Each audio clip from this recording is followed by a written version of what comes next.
ഏതൊരു സമസ്തക്കാരന്റെയും ഹൃത്തിടത്തിൽ ആനന്ദത്തിന്റെ പറുദീസ് തീർക്കുന്ന നിമിഷമാണ് സമസ്ത അധ്യക്ഷൻ സയ്യിദ് മുഹമ്മദ് ജിഫ്രി മുത്തുക്കോയ തങ്ങൾ നയിക്കുന്ന സമസ്ത 100ാം വാർഷിക ശതാബ്ദി സന്ദേശയാത്ര. പിന്നിട്ട 100 വർഷത്തെ ചരിത്രത്തിൽ ഇത്തരമൊരു യാത്ര ഇതാദ്യം. ഒന്നുറപ്പുണ്ട്, സമസ്തയെ വായിക്കുന്നവരുടെ മുൻപിൽ ഇത് തങ്കലിപികളാൽ ആലേഖനം ചെയ്യപ്പെടുമെന്ന്. വരക്കൽ മുല്ലക്കോയ തങ്ങൾ, ശംസുൽ ഉലമ ഇ കെ അബൂബക്കർ മുസ്ലിയാർ, കണ്ണിയത്ത് അഹമ്മദ് മുസ്ലിയാർ, ഇടിയങ്ങര ഷേഖ് മക്കാം, മമ്പുറം മക്കാം, കൊടിഞ്ഞി മക്കാം, പാണക്കാട് മക്കാം, കാളമ്പാടി മക്കാം, ചെറുശ്ശേരി സൈനുദ്ദീൻ മുസ്ലിയാരുടെ കബറിടം എന്നിവിടങ്ങളിൽ പ്രാർത്ഥന നടത്തിയായിരുന്നു ജാഥ നായകൻ സയ്യിദുൽ ഉലമയുടെ പ്രയാണം. സമസ്തയെന്ന മഹാപ്രസ്ഥാനത്തിന്റെ അമരക്കാരൻ general secretary professor K Alikkutty മുസ്ലിയാരുടെ ഭവനത്തിലേക്കായിരുന്നു പിന്നീടുള്ള യാത്ര.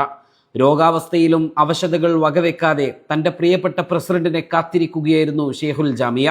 ഒരുപക്ഷെ പൂർണ്ണ ആരോഗ്യത്തോടെ ഉണ്ടായിരുന്നുവെങ്കിൽ ആ പച്ച നിറത്തിലുള്ള ഷാൾ തോളിൽ വെച്ച് മധുരമൂറുന്ന സലാം നീട്ടിപ്പറഞ്ഞ് നമ്മെ അഭിസംബോധന ചെയ്യുമായിരുന്നു അദ്ദേഹം.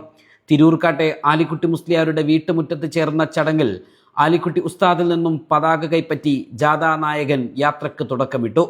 പ്രസിഡന്റ് ജാഥാ നായകനാകുന്ന യാത്രക്ക് ജനറൽ സെക്രട്ടറി പതാക കൈമാറുന്ന ആദരവിന്റെ ചരിത്രം പിറന്ന സംഗമം കൂടിയായി ഈ പതാക കൈമാറ്റവും മാറി.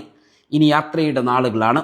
10 നാൾ സമസ്തയുടെ സന്ദേശമുയർത്തി, പൊതുസമൂഹത്തിന് മുൻപിൽ ഇസ്ലാമിൻ്റെ സന്ദേശമുയർത്തി, നാളെയിലെ യുവതയിലേക്ക് എല്ലാം ബാക്കി വെച്ച് സമസ്ത ഇറങ്ങുകയാണ്. ജിഫ്രി തങ്ങൾ നയിക്കുന്ന ശതാബ്ദി സന്ദേശയാത്രയ്ക്ക് ചരിത്ര തുടക്കം കുറിക്കപ്പെടുകയാണ്. ഈ മഹാസാഗരത്തിലേക്ക് ഒന്നിച്ച് ചേരുക നാം.